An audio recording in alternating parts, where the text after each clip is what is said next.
First of all, let me thank Executive Director Nam Sung-wook and Director Lee In-ho and the entire Institute for National Security Strategy for doing me the honor of inviting me here today. I'm also glad I'm not the only person from Busan who's here.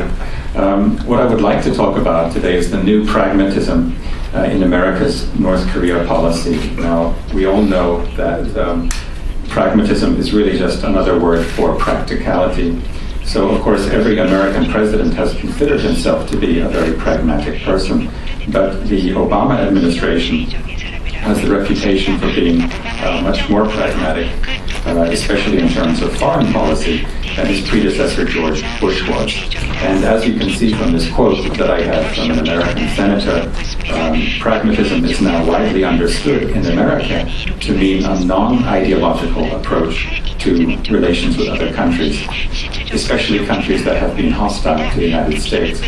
I think the reason that so many Americans approve of this kind of approach is because they realize that former President Bush's evangelical Christianity was one of the main reasons why the United States went into the war with Iraq. The problem, I think, is that a non-ideological approach to foreign relations means that America not only puts its own ideology aside, but it also ignores the ideology of the other country that it's dealing with. And this is a problem generally, but I think it's an especially big problem when you're dealing with North Korea.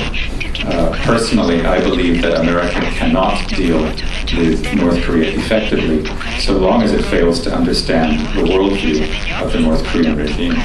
But anyway, this is the way that most Americans, I think. They believe that under George W. Bush, we were following an ideological foreign policy, and now under President Obama, it's become more pragmatic. And one of the main reasons for this is because of what President Obama said in July 2008, that he was ready to meet Kim Jong-il without preconditions. Now, this, as it happens, fits quite well with the attitude of the American research community, the American Pyongyang watching community, which has always been indifferent to North Korean ideology. If you want to read books about Chinese communist ideology, you can find hundreds of books in English on the subject. The same is true for books about Soviet ideology, but there's really nothing in English by a Western author on North Korean ideology.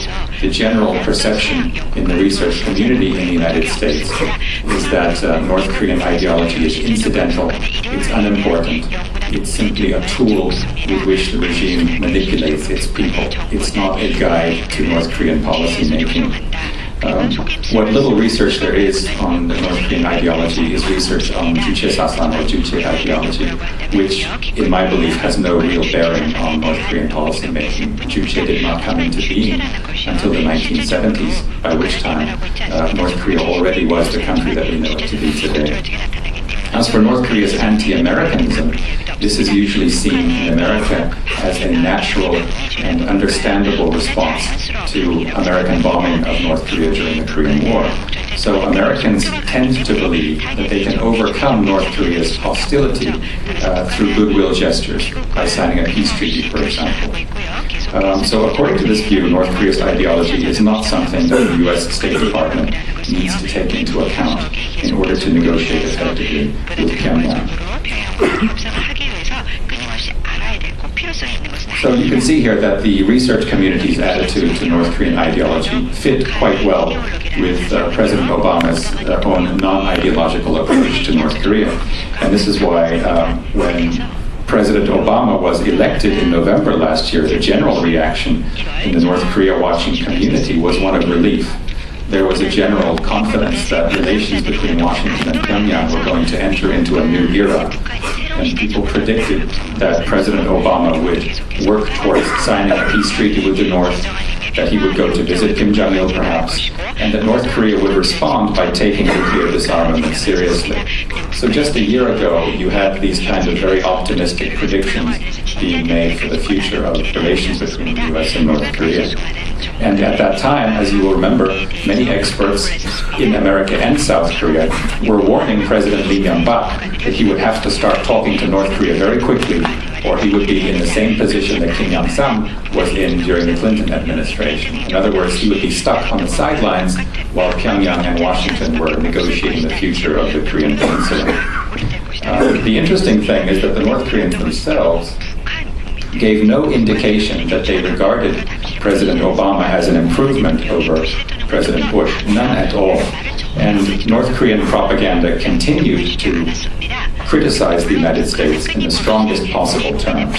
And days before President Obama took office, as you can see here, the North Korean Foreign Ministry said that North Korea could live without a normalization of relations with the United States, but it could not live without a nuclear deterrent. But the US government did not take much notice of those remarks. Americans are a naturally optimistic people, and when a foreign leader or a foreign government says something, the Americans try to interpret it in the most positive way possible. We saw an example of this when President Obama came to visit Seoul a few weeks ago. President Lee did not say that he was going to renegotiate the FTA, but the general American response was that he had said that. And we see the same thing in American responses to North Korean statements. So, Secretary of State Hillary Clinton continued to behave as if North Korea wanted nothing more than a normalization of relations with the United States. So, she offered North Korea normalization of relations. There's the one carrot. She offered them a peace treaty. That was the other carrot. And she also offered aid. Now, I think if the US government had a better understanding of North Korean ideology, it would have known that these carrots are not particularly attractive to Pyongyang. The only legitimacy that North Korea has under Kim Jong-il is the claim that he is protecting the country against the United States. I've written there Kunsa, you could say, sort of Kunsa, but you can see that under the military first policy, the only source of Kim Jong-il's legitimacy is the claim that he is protecting North Korea against a hostile superpower. So if you normalize relations with the United States, then you lose all reason to go on existing as a separate North Korean state. And this in turn means that North Korea has no reason to want a peace treaty with the United States either. Of course, it does want economic aid, but it does not want to give up its legitimacy in order to do so. In other words, it does not want to disarm in order to get that aid. So what is the main security for North Korea? It's not the United States. The main security threat for North Korea is the existence of a thriving South Korea next door. Now, this was not such a big problem during the Sunshine Policy years, during the because the North Korean regime was able to tell its people that the Kim Dae-jung and Roh Moo-hyun administrations were paying tribute to Pyongyang. And as you can see in this picture, you have a picture here of South Koreans in Seoul who are cheering the image of Kim Jong-il during the 2000 summit in Pyongyang. Now, this is the kind of propaganda that North Korea spreads about South Korea. They say the South Koreans are richer than we are. They have more money. And as you can see in this picture, those people would look very wealthy to a North Korean eye. But the message is that even though the South Koreans are richer, they want to live under Kim Jong-il. And during the Sunshine Policy, it was possible for the North Koreans to maintain this propaganda line. Unfortunately for North Korea, Lee Myung-bak was elected president in 2007.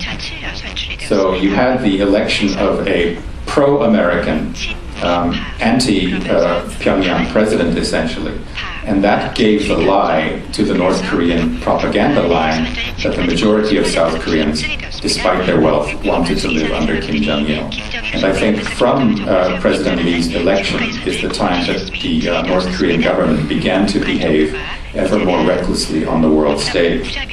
Now, the beef protests came at the perfect time for North Korea, because you had thousands of South Koreans from all different walks of life comparing Lee Myung-bak to a dictator, shouting anti-American slogans. So you can see here in this cartoon Lee Myung-bak being hoisted by the Minchin. But the beef protests died out pretty quickly. They were pretty much gone by midsummer.